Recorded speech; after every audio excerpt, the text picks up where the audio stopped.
मेरा नमस्कार। तो हम आज आपको महाराणा कुंभा की जन्मस्थली के बारे में कुछ तथ्य बताने वाले हैं। ये सामने आप देख पा रहे हैं, ये माँ चामुंडा का मंदिर है और ये मंदिर राजसमंद ज़िले की मदारिया ग्राम पंचायत के माल्यावास गांव में अवस्थित हैं। ये केवल पत्थर पर टिका हुआ मंदिर है, जो कि पत्थरों को जोड़कर बनाया हुआ है। ये आप देख पा रहे हैं, चामुंडा माता का मंदिर है। और इस तरफ इस गांव में यहाँ पर महल बने हुए थे। जब ये महल खंडरनुमा हो गए तो राजस्थान सरकार ने हमारी राजस्थान की ऐतिहासिक धरोहर को संरक्षित रखने के उद्देश्य से यहाँ पे महाराणा कुंभा का पैनोरमा का निर्माण करवाया। और हम इसी पैनोरमा के बारे में आपको कुछ जानकारियाँ देने वाले हैं। आप देख पा रहे हैं कि उस तरफ महाराणा कुंभा की एक बड़ी मूर्ति बनाई हुई है और ये पैनोरमा है। इस पैनोरमा में महाराणा कुंभा से जुड़ी हुई मूर्तियों के रूप में कई प्रकार के यहाँ पे आपको तथ्य बताए गए हैं। उसके जन्म से लेकर हत्या तक की हम सारी आपको डिटेल बताने वाले हैं। ये हम अब कुछ ऊंचाई पर आ गए हैं, जहाँ पे सामने हम ठीक इसके महाराणा कुंभा के पैनोरमा के बिल्कुल सामने हैं और उस तरफ सामने वो बड़ी मूर्ति की तरफ रास्ता जाता है। तो आइए हम इसके अंदर चलते हैं। ये हम महाराणा कुंभा के पैनोरमा के अंदर प्रवेश कर चुके हैं। यहाँ आप देख रहे हैं कि यहाँ पे लेटी हुई महारानी सौभाग्य देवी, जो कि बालक कुंभा की माँ थी। यहाँ दोनों माँ और बेटे की, यानी कुंभा और कुंभा की माँ की यहाँ पे मूर्ति के रूप में यहाँ बताया गया और लेटे हुए। और यहाँ कुंभा के जन्म के बारे में कुछ बताया है कि महाराणा मोखल एवं सौभाग्य देवी के पुत्र कुंभा का जन्म मकर संक्रांति विक्रमी संवत 1474 यानी 1417 ईस्वी को मेवाड़ राज्य के मदारिया दुर्ग में हुआ। ऐसी मान्यता है कि लोक देवता बाबा रामदेव के अनुयायी इनके काका धनस्वरूप जी को मदारिया बुलाया गया। उन्हें मोखल की गर्भवती रानी सौभाग्य देवी के संतान समय से अधिक अवधि होने पर जन्म नहीं होने की जानकारी से अवगत कराया गया। तब आपने एक प्रयोग में 101 मिट्टी के कलश जल भरकर मंगवाए और ढोल पटाखों की आवाज़ के साथ एक एक कर भूमि पर गिराते हुए कुंभ फूटे कुंभो जन्मे के उच्चारण करते हुए गाए। यों 101वां कलश फूटने के साथ ही कुंभा का जन्म हुआ। इस कारण कुंभा का नाम जो है वो ये रखा गया, यानी कुंभा रखा गया। कह रहे हैं कि जब महाराणा कुंभा बालक के स्वरूप में थे, उस समय का यहाँ एक चित्रित उनके माता पिता के साथ दर्शाया गया है। आपको जानकारी होगी कि महाराणा कुंभा के पिता जो है वो महाराणा मोखल थे। यहाँ महाराणा कुंभा का बाल्यकाल के बारे में बताया कि महाराणा मोखल के समय मेवाड़ की आंतरिक राजनीति में षड्यंत्रों का कुचक्र चल रहा था। सामंत और राज दरबारी विभाजित थे। ऐसे समय में कुंभा को राजमहल में विशेष सुरक्षा में रखा गया। महाराणा मोखल व माता सौभाग्य देवी ने इनकी शिक्षा दीक्षा का प्रबंध राजमहल में ही किया। वे स्वयं भी समय समय पर कहानियों के द्वारा मेवाड़ के गौरवशाली इतिहास से पुत्र को परिचित करवाते रहते थे। आपको ज्ञात होगा कि महाराणा मोखल की हत्या हुई थी और यहाँ पे इसका एक चित्र के रूप में आपको दिखाया गया है। तो महाराणा मोखल के दादा महाराणा खेताजी, यानी जिनका नाम था छेतर सिंह, के पासवान पुत्र थे। महाराणा मोखल के चाचा थे वे मेरा मोखल के गुजरात अभियान सन 1443 ईस्वी में साथ थे। इन्हें मेवाड़ी सेना में गोपनीय दायित्वों के साथ पूर्ण सम्मान प्राप्त था। एक स्थान पर सैन्य पड़ाव के समय महाराणा मोखल अपने शिविर में पूजा में बैठे थे। चाचा व मेरा ने अपने सहयोगियों के साथ मिलकर अचानक आक्रमण कर मोखल का सिर जो है वो धड़ से अलग कर दिया था। यहाँ महाराणा कुंभा के राज्याभिषेक के बारे में बताया है। आप यहाँ देख पा रहे हैं कि ये मूर्तियाँ अभी तक बंद हैं, क्योंकि अभी तक पूरी तरह से इस पैनोरमा का उद्घाटन नहीं किया गया है। इसलिए अभी इन सबको बंद करके रखा गया है, ताकि उद्घाटन के समय इसको सभी को ओपन कर दिया जाएगा। जैसा कि आप इधर भी देख पा रहे हैं, ज़्यादातर मूर्तियों को इसी तरह से अभी बंद किया हुआ है। उद्घाटन के समय इनको ओपन किया जाएगा। महाराणा मोखल की हत्या के बाद विक्रमी सन 1490 यानी 1443 ईस्वी में महाराणा कुंभा का राज्याभिषेक चित्तौड़गढ़ में संपन्न हुआ। उस समय कुंभा वयस्क नहीं थे। मेवाड़ की आंतरिक परिस्थितियां भी अनुकूल नहीं थी। मालवा व गुजरात के शक्तिशाली मुस्लिम राज्य चित्तौड़गढ़ को हस्तगत कर लेना चाहते थे, यानी हड़पना चाहते थे।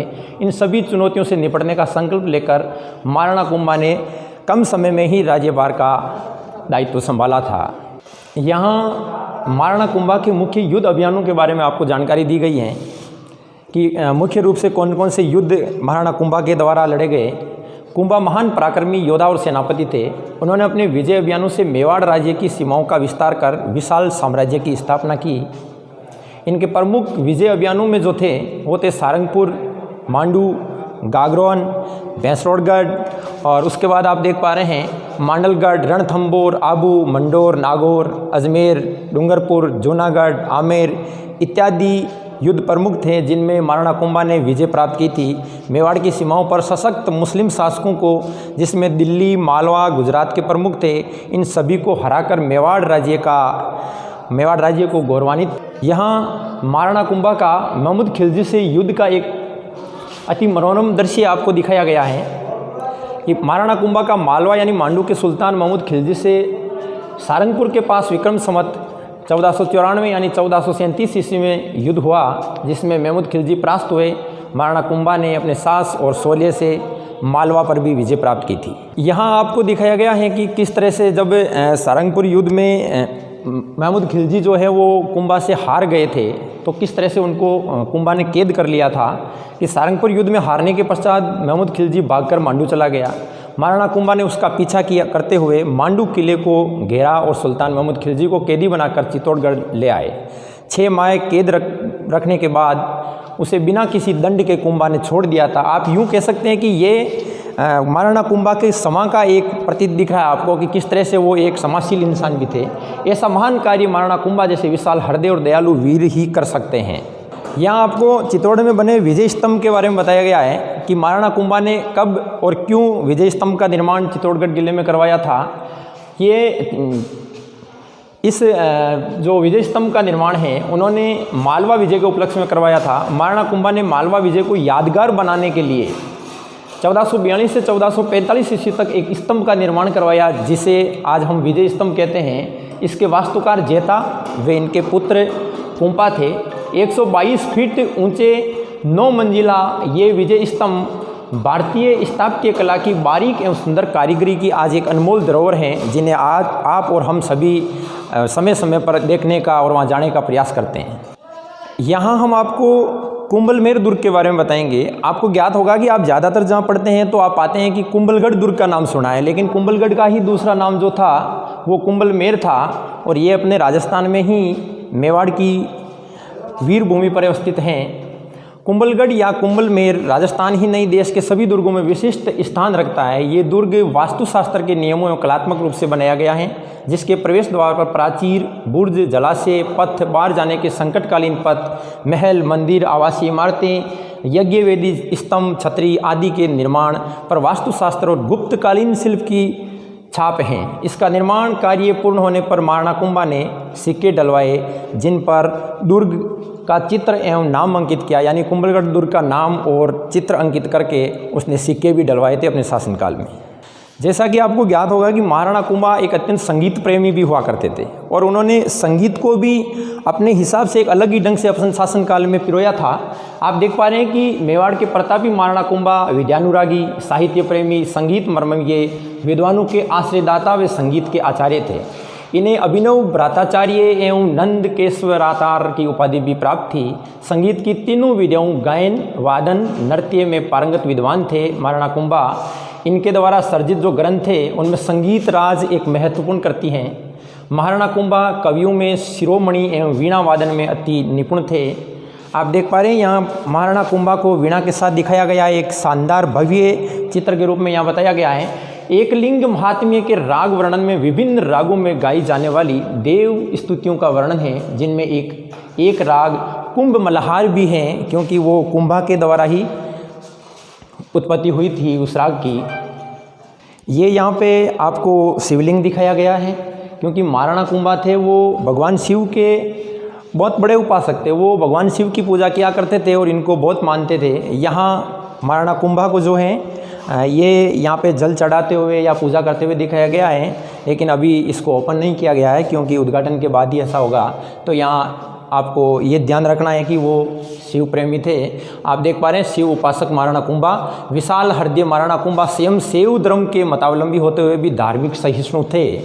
भगवान शिव इनके आराध्य देव थे।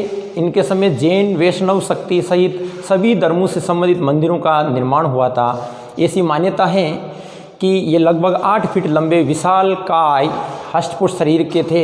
ये कुंभलगढ़ स्थित शिव मंदिर में 8 फीट ऊंचे शिवलिंग पर बैठे बैठे ही पुष्प अर्पित किया करते थे। ये उसी का एक दृश्य आपको दिखाया गया है, पुष्प अर्पित करते हुए या जल चढ़ाते हुए जो भी हैं। यहाँ के अंत में हम लेके चलते हैं कि किस तरह से महाराणा कुंभा की हत्या हुई थी।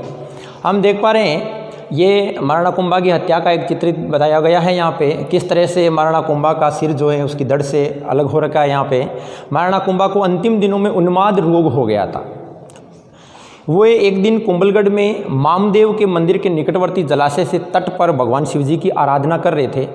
तभी इनके राज्य लोभी पुत्र उदा ने माघ कृष्ण दशमी विक्रम संवत 1535 यानी 1468 ईस्वी में अचानक तलवार से हमला कर इनकी हत्या कर दी और महाराणा कुंभा का 35 वर्षों का समृद्धशाली शासन इतिहास की धरोहर बन गया।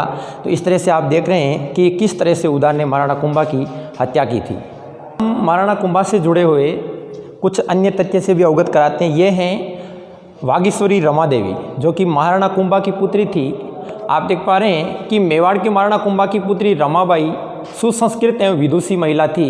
इनका विवाह गिरनार के राजा श्री मंडलिक से हुआ था। रमाबाई संगीत शास्त्र की ज्ञाता थी एवं वीणा वादन में प्रवीण थी, जिसके कारण उन्हें वागीश्वरी भी कहा गया था। यूँ कहें तो महाराणा कुंभा भी संगीत प्रेमी थे और पीछे उनकी पुत्री जो रमादेवी थी वो भी संगीत प्रेमी हुआ करती थी। यहाँ महाराणा कुंभा के विजय अभियानों के बारे में वैसे हम शॉर्ट में आपको पहले बता चुके हैं, लेकिन यहाँ कुछ विस्तार से बताए गए हैं जिन्हें हम इसका अच्छे से पिक ले रहे हैं, आप इसको देख सकते हैं। अब आप देखें उस तरफ हम देख पा रहे हैं कि यहाँ लिखा हुआ है दुर्ग बत्तीसी। तो दुर्ग बत्तीसी के बारे में आप देखें, इतिहासकारों का मत है कि महाराणा कुंभा ने कई किलों का निर्माण एवं पुनरुद्धार कराया था। ऐसा माना जाता है कि कुंभा के काल में 32 किलों का निर्माण हुआ था, यानी महाराणा कुंभा ने 32 किलों का निर्माण करवाया था। इसीलिए जो दुर्ग बत्तीसी के नाम से भी जाने जाते हैं, यानी 32 दुर्गों को दुर्ग बत्तीसी के। तो हम कहेंगे कि दुर्ग बत्तीसी क्या है, तो महाराणा कुंभा द्वारा बनाए गए 32 किले हैं। यहाँ कुछ आपको दिखाए गए हैं चित्र में, आप देख रहे हैं ये चित्तौड़गढ़ का दुर्ग है, उधर वो जालोर का दुर्ग दिखाया गया है आपको। कुंभलगढ़ का एक मनोरम दृश्य दिखाया गया है पहाड़ियों के साथ। यहाँ आप देख पा रहे हैं कि अभी इस पेनोरमा का निर्माण कार्य भी जारी है और यहाँ पे ये फर्श का निर्माण चल रहा है। रिक्वेस्ट करने के बाद इन लोगों ने हमें अपना काम जो है थोड़ी देर के लिए रोकने के बाद हमें इसमें प्रवेश दिया। इसके लिए हम इनको बहुत बहुत धन्यवाद देते हैं, साधुवाद देते हैं। यहाँ आप देख पा रहे हैं कि महाराणा कुंभा की विशालकाय मूर्ति बनाई गई है, जो कि यहाँ प्राकृतिक दृश्यों के बीच में यहाँ पहाड़ी इलाके पर ऊंचाई पर बनाई गई हैं। चारों ओर आप ये इस गांव का दृश्य देख पा रहे हैं। हम जिस गांव की बात कर रहे थे माल्यावास, ये है वो माल्यावास गांव जो राजसमंद ज़िले में एक छोटा सा गांव बसा हुआ है पहाड़ी के किनारे। तो इस तरह से हम देख पा रहे हैं कि ये महाराणा कुंभा की पेनोरमा जो राजस्थान सरकार के द्वारा बनाई गई हैं, हम इसके लिए हमारी सरकार को भी बहुत बहुत धन्यवाद देते हैं कि इस तरह हमारी संस्कृति को वो बनाए रख रहे हैं ताकि इसका संरक्षण बनाए रखें। धन्यवाद।